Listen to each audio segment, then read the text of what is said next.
Good morning and welcome to the next episode of our podcast, where we drink tea and navigate the balance between school and personal life. I'm Sophia Safe. And I'm Sophia Curry. And this is Sip and Spill.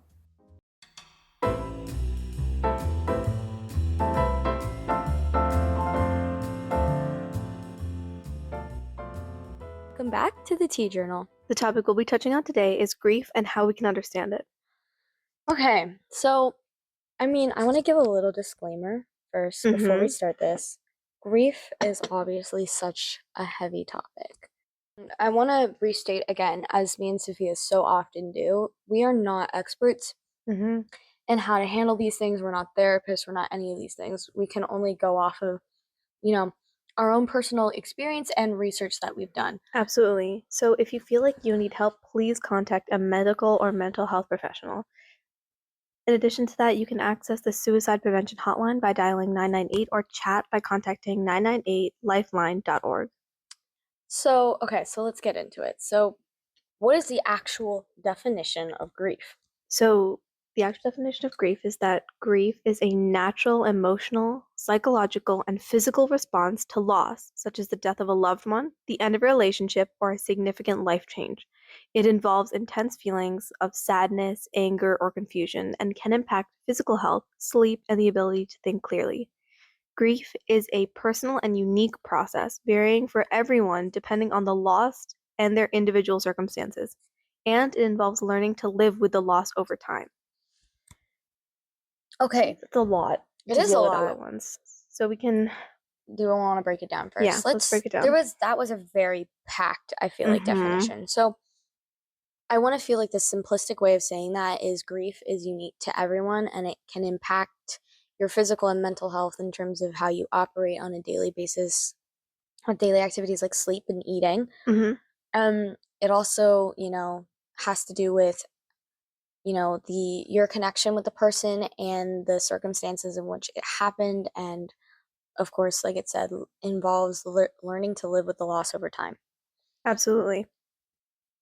So we can break down grief a little bit into a little bit more structured pieces. So grief is a natural reaction to loss. So grief is the body's way of processing the pain and the emotional suffering that comes with losing someone or someone important. So more than just emotions, it is more than just emotions.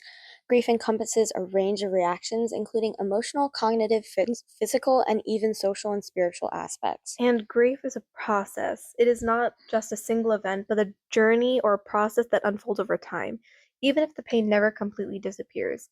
I feel like I've heard a lot of analogies like grief gets smaller over time, but I feel like what it really is that your life gets bigger than the grief that you feel. Yes. Like rather than grief, okay, if you imagine your life as a circle, and if you imagine that circle being filled in, right? So it's you're at that moment, you're filled with that grief. And slowly over time, that outline of a circle that's your life starts to grow, but the grief inside of that circle never really disappears. Yeah. Your life just gets bigger around that grief. You learn how to cope with it and how to learn and do other things. I feel like you also find it easier to accept it and see more positive aspects.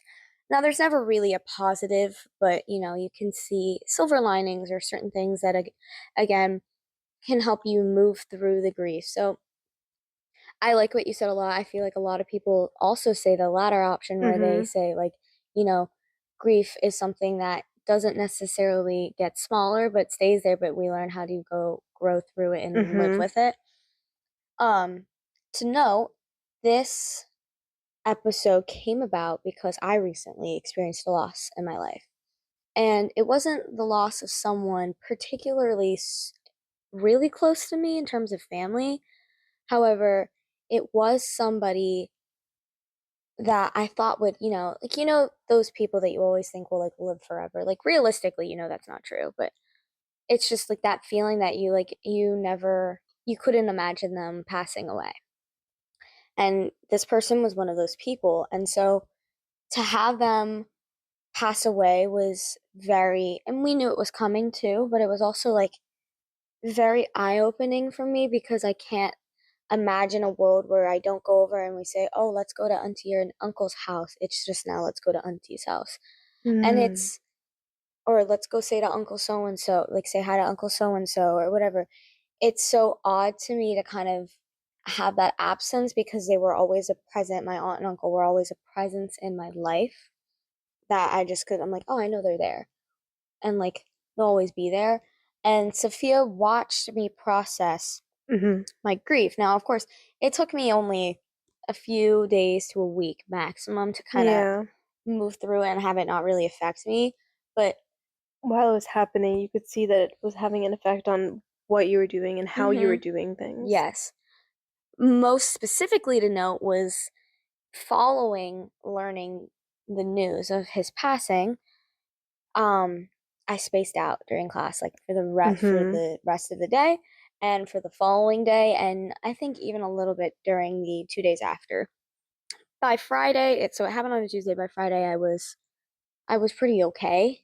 Mhm. I think I was just kind of just like, oh, this is sad, and kind of just like, okay, going to the actual funeral and all that'll be emotional, but I think I'm okay now. And it was just kind of figuring out where I stood with there's no longer this presence in my life that I've been so used to having and just knowing would be there. Right. And I feel like your experience is one of the common experiences during grief, Mhm. which we can talk about if you want to start with Yeah. emotional distress. So, emotional distress. You may feel shock, disbelief, anger, guilt, sadness, and confusion. And I think my main two highlight could have been guilt and confusion Mhm. for me. And then I feel like when you talked about it, you talked about spacing out, and I feel like that plays a Yes. lot into the physical symptoms, where Yeah. grief can disrupt like someone's physical well-being, affecting sleep, appetite, and like in your case, concentration. Yes, for sure. And I didn't even notice the spacing out, which is part of it. Like, Mhm. I took a test. I did horribly on the test. And I shouldn't have done horribly because I knew what was on it. And thought I didn't space out during the test, but I guess I must have because, my teacher goes, 8 minutes. And I was like, what? 8 minutes. And so I knew I spaced out, but I guess I spaced out way longer than I thought. And this is another Hmm. reason where you're not, I don't want to say not conscious of it, but you don't have a full grasp on its effect on you. And then, of course, like grief can also lead to, realizations of other things. Like because this person had died, it was the last of that generation. Hmm. And so now the next generation will be my grandparents. And that's daunting. And so Absolutely. that added to that spacing out and that mental spiraling that I had, not because it was just related to that specific person dying, but rather that event led to me thinking and realizing a multitude of other things that kind of Absolutely. caused that. And similar to what you said, you might not be 100% aware of what's happening to you. Mhm. And I feel like that plays into behavioral changes Yes. where you might not notice this, but a lot of your friends or your peers or like your loved ones might notice that you act a little differently than usual. I mean, the process of grieving is unique to each person. And of course, when you're grieving, you're not 100% aware of what's happening to No. you. And again, that kind of highlights the stages and how we kind of process. Hmm. And even like, you know, it that can go to not just grieving maybe the loss of a loved one, but the loss of something, period. You can grieve the loss of a relationship or the loss of someone's presence in your life, even if they're not truly gone, Hmm. physically out of the world. But you'll hear me relate a lot of um, connections during this episode because I'm going to kind of highlight this specific unique process of grieving because I feel like no one really talks about the spacing out and the kind of I'm not bawling, but I'm sad, but I feel guilty that I'm not bawling, that sort of thing versus the, Hmm. typical I'm really upset type grieving. Right. So you talked about this a little bit just now, that Mhm. the things that can cause grief. Mhm.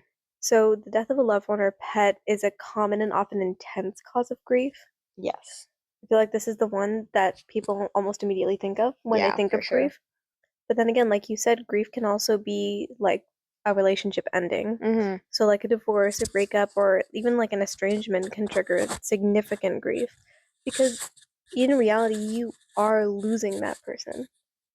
And even if it's like a fight, Mm-hmm. like Sophia's watched me go through some, I don't want to say major fights, but major, challenges with some friendships. And personally, for me, to highlight another physical aspect, grief and just emotional pain can cause physical pain. Mm-hmm. And I think we've talked about this before in a previous episode, although I'm not sure which. Personally, for me, I've experienced when I am really upset, I've experienced physical pain in my arms and like in my whole body. Like I feel very achy. It might not be like, that stabbing type of pain. Right. You were talking about this a little bit when you were Mm-hmm. going through. My breakup. Yeah. Yeah. But I experienced so much pain, and when a really close friend of mine is upset with me, or we might not be going through the best, stage in our friendship, I feel it. Like it's not even like a figurative thing. Like I literally feel it. Absolutely. So I feel like that's something that relates for grief and how we process that is we process a lot of that physically, like we said before. Mm-hmm. And then another thing that I don't think a lot of people think about is the fact that major life changes can also cause Hmm. grief. So, like, this can include job losses or chronic illness or moving to a new place or even a natural disaster can lead to feelings of grief because while doing those things, you are losing a place of comfort that you might have had. If you are comfortable with your workplace and who you work with, losing that job could be a source of grief because you don't have the routine anymore. A loss of a routine is still a loss, and it's understandable that people would grieve even the loss of a routine. Grief is really the result of any sort of loss, I feel like. Mm-hmm. Even it's any sort of loss that causes that affects you in some sort of way. Absolutely. Like, I mean, you can grieve the loss of like a really precious item if you lose it. Yes. Like, I've definitely experienced that before where I'm distraught because I've lost something and I like get scared and I'm like, oh my gosh. And eventually live to learn without it. But Mm-hmm. it's hard, and you can see that kind of grow and grow based on the magnitude of the situation and what it involves. Absolutely. And then we can go into understanding what the grief process Mhm. is. And I'd like to start with the fact that everyone grieves differently, and there is no like right way to Oh, grieve. of course. And the reactions vary greatly from person to person. I mean, losing your pet varies from losing a job. Those are both grief, but both completely different Oh kinds of yeah. grief. And you might have a completely different reaction than someone else who might have lost their job that they've had for like over a decade, whereas someone losing a job for maybe 2 years might feel something different. Even retirement. Mm-hmm. There's like people fall into depression as a result of retirement because they've been doing that job for so long. It's kind of like, what do I do now? Like, this is all I kind of know for my daily life. Mm-hmm. So, I mean, again, like, I feel like the grief process differs. So, let's to dive deeper into this topic. As Sophia said, everybody grieves differently, but the personal aspect of it, I think, is so huge. Mm-hmm. So the intensity of grief is often related to the meaning of the last person or thing it held for you. So let's, or not let's, but like to continue my connection Absolutely. personally. Mm-hmm. This person, again, like I said, not even though I wasn't entirely like emotionally close to this person, the way my family and I operate and our culture operates is like, hey, they're like the heads of our family, like they're the Hmm. matriarch and patriarch because they're the oldest. And growing up, we always went over to their house. It was always let's go visit them and whatever. And it was kind of like I remember at the funeral, his grandchild was like, growing up, we always thought Lulu, which is how we refer to grandfather in Tagalog, we always thought Lulu would live forever. Right. And I kind of thought that too. And I remember telling my mom, I always thought like auntie and uncle would always live forever. Even though logically I knew that wasn't true, I couldn't imagine a world where one, I don't want to say existed, but one lived without the other. Right. And to experience and to think of both of them not being there is even more distressing because it felt very odd And when my grandfather passed away when I was much younger, like in fourth grade, I wasn't super close to him either, but I didn't really cry as much and I wasn't really sad. My reaction was kind of like, oh, okay. And I felt, and this is where my, feeling of guilt came from because I felt guilty that I was more upset over my uncle, who I wasn't really close with either, than my grandfather because of, like Mm, the degree of connection, I guess you could say. right. So I felt guilty about like my level of grief and then also how I was like, choosing to cope with it. Like I remember telling Sophia, like, I'm hesitant to email my teachers about this because I feel like I'm making an excuse. Right. And I feel like that's what a lot of people think when they're going through grief. They don't want to bring attention to themselves in case they might, be faking it. Hmm. And I think that's where a lot of people's grief comes, like, not grief, a lot of people's guilt comes from when it comes to Yes. grief. I felt really guilty because, like I said, I had a test to take the very next day. And I was hesitant to send the email because I didn't want it to seem like to my teachers I was making an excuse not to do things, especially because it wasn't a death of a very, very close family member. Was he close to our family as a whole? Yes, but like personally, he wasn't as close as, my dad or my grandfather Mm-hmm. would be to me. So I felt guilty saying, hey, this might be affecting me because I felt like, well, I'm not sobbing and bawling, so do I really have an excuse? Right. And But again, go no, ahead. no, you go. So Sophia said to me, she goes, and I know this logically, but like she goes, well, everybody has their own process of grieving. It's unique Mm-hmm. to you. It's okay to feel what you're feeling. And that was to hear that again and pointed out that's like everybody that this is a valid way to grieve and informing your teachers that you need something to Mm-hmm. assist you is okay, Mm-hmm. And regardless if you're not bawling. yeah, and it's a sign of strength to be able to tell someone, like, I don't know if I can do this right now. I need some more time. And even if it's Yeah. more time, like, to take a test, or if you need to take a test in a longer amount of time, or if your teacher wants to give you extra time, that's up to the teacher, of course. But being able to come up to your teacher and being able to say, hey, I'm grieving right now. Is there any way you can help accommodate this? Yeah. And that's something I think I should have done. And I should have gone up to my math teacher and said, hey, I don't think I can take this test right now, whether or not I know the information. I don't think it's a smart idea because I won't perform the way I would probably want to. Mm-hmm.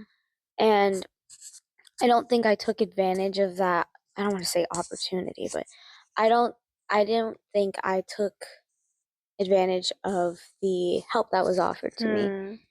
because all my teachers offered me, feel free to step out of class whenever you need to in the coming days, and I never did because I never wanted to draw attention to myself about why is Sophia just up and leaving the class Mm-hmm. randomly. Like they were like, you don't need to say anything, you don't need to sign out, da da da da. And I felt really awkward doing that because Mm-hmm. I mean, what am I gonna do? Go sit in the hallway and cry? Like, so I boarded it up and I was like, let's just feel it at home, you know? Absolutely. And I feel like that's a little bit of an unhealthy way to deal with grief. Yeah. Because while grief can be overwhelming, it is a normal part of the human experience, and healing involves understanding your emotions, self care, and, like we said before, seeking support when needed.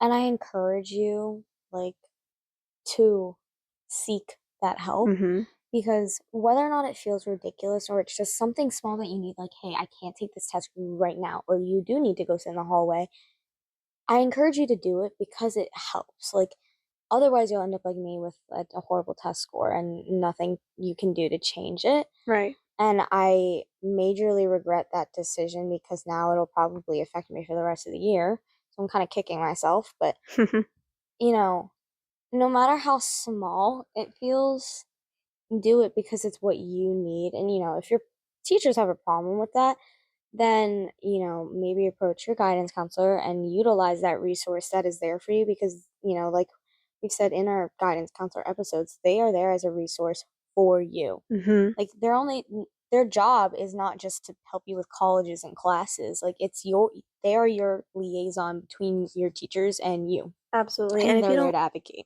And if you don't feel comfortable being able to go up to your teacher and tell them, I'm grieving right now, and if you're not comfortable at all, you can go to your guidance counselor and ask them to tell your teacher for you, and they Mm-hmm. will be happy to. For sure. Or email like student. Email that's the blessing of having technology at our fingertips now is that you can email Anyone, anyone. whenever. So honestly, I feel like the main takeaway would be grief is so personalized to you, and don't take it personally if you're not experiencing it the way others may be around you. And grief doesn't just come from like a death. It can come from so many things, and you have to pay attention to what you need and, the physical and mental aspects of how it's affecting you so that you can properly take care of Advocate for yourself yourself. and Yes, advocate. and take care of yourself.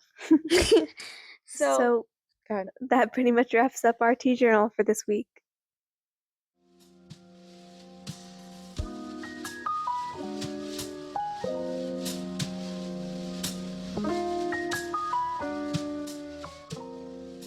Come back to Chamomile Corner. Recap, Chamomile Corner is where we'll go through skills to recenter yourself as well as strengthen your mental health. We'll also discuss different mental health topics. For today, we'll be discussing how to cope with grief.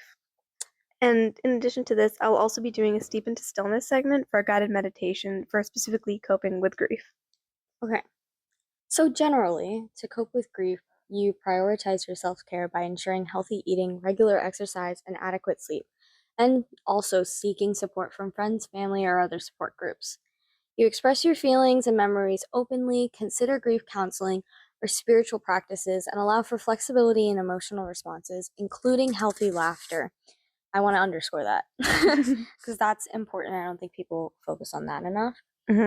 Okay. And it's also it's also important to be patient with yourself as the grieving process takes time and varies for each individual. So let's start to break this down a little bit. So let's start with seeking support. I feel like that's a really important one. I think that's also the one that we avoid the most. Absolutely. So you can start by connecting with others. So you can talk with trusted friends, family members, or community groups who can provide understanding and support. And I want to, again, like we were saying in the tea journal, that everybody has a different way of coping and grieving. And even if you're not bawling your eyes out, it's still a process of grieving if you feel affected. And not everyone might understand that, but you have to be able to also give yourself some grace in some situations as well. Absolutely. So, moving into that, again, support group, you can join one. Being with others who have experienced similar losses can help you feel less alone and offer practical advice. And like we talk about in the tea journal, there are multiple different types of grief and multiple different kinds of way you can feel grief. And so being with a support group that understands the type of grief that you specifically are going through and being able to talk about it with people going through similar experiences can really help you feel less alone.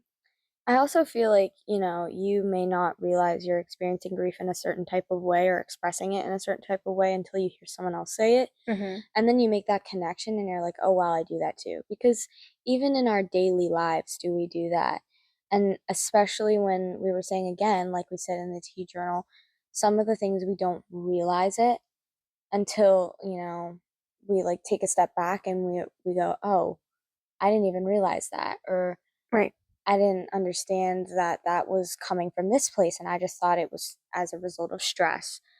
So, again, like joining a support group can really point out different parts of grief for you and can help lead you in a better direction of how to manage and, move through grief steadily and healthily.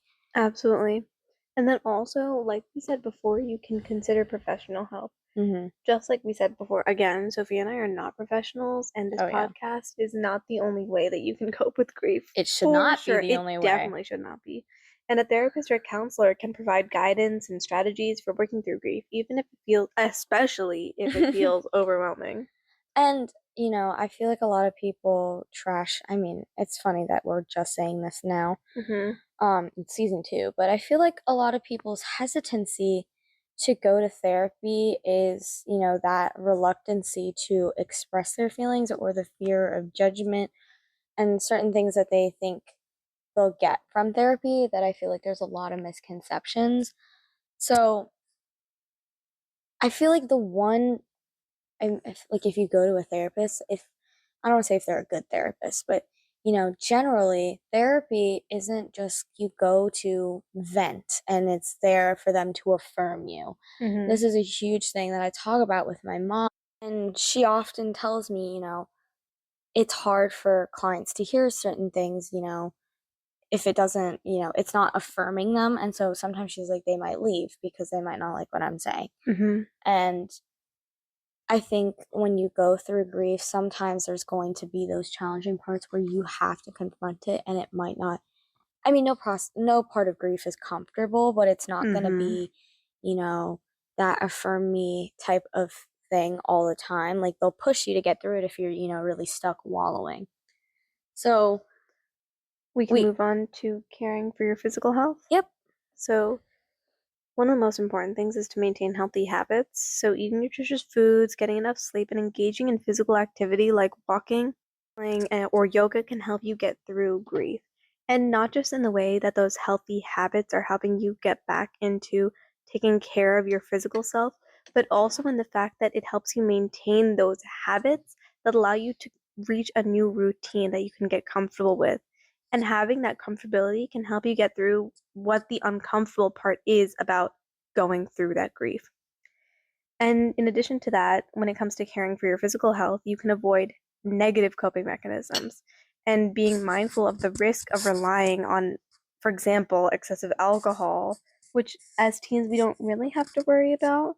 But I feel like a good amount of teenagers underage drink, and it's not a good coping I feel like it's mechanism. much more common today because of the media consumption that we go Hmm. through.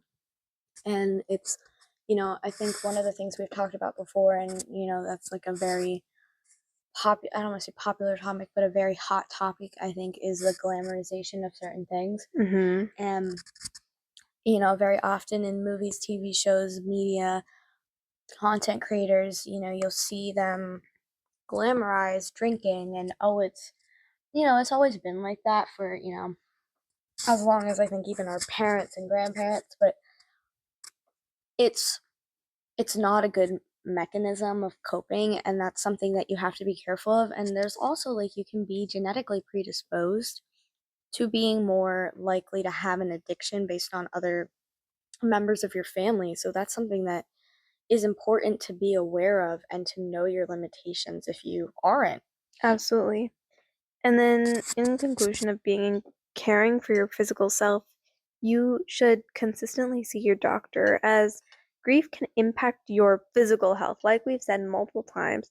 And so, keeping up with your regular healthcare appointments is extremely important. I mean, keeping up with your regular healthcare appointments is important regardless of whether you're dealing with grief. But when you're dealing with grief, it can affect a lot of your bodily processes. And so it's extremely important to be honest when you're talking with, for example, for us, it's our pediatrician and being honest about anything that new that's popping up. It doesn't have to be emotional, it doesn't have to be specific, but it can be like what is hurting right now and how can I mitigate that? I feel like there's no shame. I mean, you can hear this in more than one scenario, but there's no shame in asking for help. And I feel like as teenagers, as adults, as humans in general, we tend not to ask for help because again, as media stipulated and culturally stipulated as it is, we think it's a sign of weakness when in reality we draw strength from others around us, and that's ultimately how we grew as a culture is by the exchange of ideas. And I sound very much like my AP World class right now, but Globalization. but it is. It's how we grew. And so there should be no shame in asking to say it's not necessarily help, but it's more of an give me your perspective, give me your exchange of ideas. How can I better this on top of what I already know? Like it's not calling you stupid, and I think we have to refrain what asking for help is. Hmm. And so it's important to allow yourself to do that. Absolutely. And it's important to allow yourself to also be like processing your emotions. Mhm. And so you should allow yourself to feel and express a range of emotions, including sadness, anger, or even relief. And you can do this through talking, writing, or I've seen a lot of people do it through artistic expression, especially. Mhm. I feel like those more positive feelings are the ones that are looked down upon in a Mm-hmm. situation like grief, because it's like grief, you think sadness, you think all those negative emotions, but there are positive emotions associated with grief. You can feel relief. Like if you really did not like that person, or you really did not like that job, or you really did not like whatever, that sense of relief is okay, even if you're put in a difficult spot. Any emotion you feel is okay unless you're like inherently wanting to do something bad. And not to mention, you can feel relief when it comes to a loved one passing away. I feel like if Hmm. your loved one is in pain Yes. and that passing can be a relief for, I'm happy that they're not in pain anymore. I feel like that ties into spirituality and Hmm. using that as a coping mechanism. I know, again, like I said, personally, in this personal connection of mine, my that side of my family, actually both sides of my family, but this side of my family specifically is very, very, very religious. We're Catholic, and so because of this death, every day for the next 9 days, we had a novena, which is, or you pray the rosary every day at like a specific time, and you could see family members from all over joining the Zoom call, like Virginia, Texas, California, the Philippines, like everywhere, to pray for my uncle. And he had been sick for a while, so I feel like a lot of his kids were kind of relieved that he was able to be put out of his pain, and that he was, they believe that, he's with God now and he's in a better place. And, praying for him and praying for his soul helped us cope and believe that he's he's in a better place than he was with us on this earth. And we feel relief. We feel part joy for him. As much as we feel upset in our grief, we feel joy for him that he can move on to a better place. Absolutely. It's healthy to feel or and experience ups and downs or a mix of positive and negative feelings when recalling memories of your loved ones that have passed, Mm-hmm. or even memories of grief that comes with losing a job or losing a pet Mm-hmm. and other losing other things. Honestly, I'm like thinking about a breakup. Yes, And losing relationships. you can, and this is one of the key examples of kind of losing something that you may or may not want to hold on to, and it's kind of harder in a sense to let go of, because I've heard very commonly that like almost like a breakup is worse sometimes than a death, because the death is like you have to accept that they're gone, and there's not anything you can really do about it, versus living and going through life knowing that person is still out there and they're not with you is something that really hurts. Hmm. And it's like a more like of a choice, I feel like you could say. So recalling, like I said, personally for me, recalling those happy memories and kind of looking back on them now bittersweet hurt. Like, for the first several months it hurt really bad. I was like, why did this happen? Feeling those feelings of anger and sadness and just disbelief. And now I'm able to look back at them and fondly and be like, I'm glad I got the chance to experience that. And although it's over, I gained something good, and now I move on. Exactly. And understand that grief is a process that takes time and feelings can resurface, especially during special events. Yes. I feel like the special events is key. Like, Mm-hmm. again, when I've said goodbye to my uncle, we all played songs and sang and, gathered as a family. And we played a song that I also, even though I quit strolling, um, we also Mm-hmm. play in strolling. And the very next day, or after his death, I had rehearsal, and I had And let this my is for teachers know. orchestra, Yeah, right? this is for orchestra. This is for strolling before I quit. But we played that song, and he goes, "Okay, next up is whatever song," and I left the room and I sat in the bathroom and I just kind of spaced out. I disassociated. I cried a little, Mm-hmm. and I was like, because I know if I sit in that room because we played that song that night, I will get emotional despite me not having as profound of a connection with him. It'll still pull on some sort of memory for me. And Absolutely. it triggered me. And when I did come in for the last 5 seconds of them playing it and I played with them, you know, my teacher goes, "Oh, that's right, so for whatever," and I immediately started crying in front of everybody. Mm. And now it wasn't obvious, but, like, I started crying, and I was like, "This is an emotional thing for me," and I felt it. So, those those activities can trigger you too. Absolutely. And you can also find comfort and meaning in activities such as these. So, Mhm. like engaging with your cultural, spiritual, or faith based practices and rituals can help offer you comfort in times of grief. And I feel like we touched on that when we were talking about how it's okay to have those more positive feelings like relief and joy. Absolutely. A lot of them can come from that comfort and, faith in whatever is coming next for that person or whatever is maybe coming next in your life. Hmm. You can also participate in enjoyable activities like re engaging with your favorite hobbies and activities to improve your mood and overall well being. And when it comes to doing these things, I feel like a lot of people experience guilt. Like, why should I be happy when such a sad thing happened? Yes, for sure. And it's not necessarily a bad thing to try and pull yourself out of that grief so that you can also move on with your life. Mhm. It's so important to allow yourself to feel these things so you can Mm-hmm. move through it, and I feel like a lot of us shut them out because it's just an inconvenient time. But again, a loss never comes at a convenient time. Like, there's never a convenient time for a loss, and you can never schedule it either. So, focusing on the present, giving yourself time to adjust to your loss and work on living in the present rather than dwelling solely on the past is so, so important. You have to allow yourself the space to feel while working through it in the time and space that you are currently in. Mm-hmm.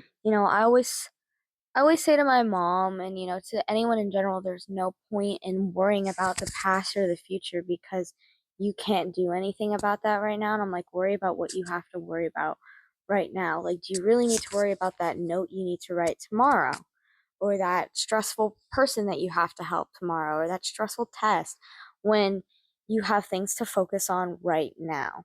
Of course, there's Absolutely. limitations to that, but And that goes back into trying to move forward and focusing on your life as well because you also have a long life to live. yeah. I think it's important to utilize those positive feelings, Mm-hmm. appreciate the life, appreciate the opportunities and the experiences you had with this job or person or experience and that loss. You know, accept that I don't want to say era, that sounds so cheesy, but accept that time in your life has now closed. But just because that time has closed doesn't mean that, time is closed for good. It Absolutely. just means, you're moving on into a next thing. And that means you have so much more to experience. So basically, I think, the main thing is just feel, like, allow yourself to feel Mm-hmm. every emotion, positive or negative. And being patient with your processing, your own unique processing when it comes to your grief. Allow yourself to cope in the way you need to. Take advantage of those resources you have, Mm-hmm. and those who want to help you and those who want to give you a break or do whatever. Take advantage of that, whether or not it feels stupid or not. And then give yourself time to adjust to the loss and Hmm. work on living in the present. Yeah. Okay, so that wraps up Chamomile Corner.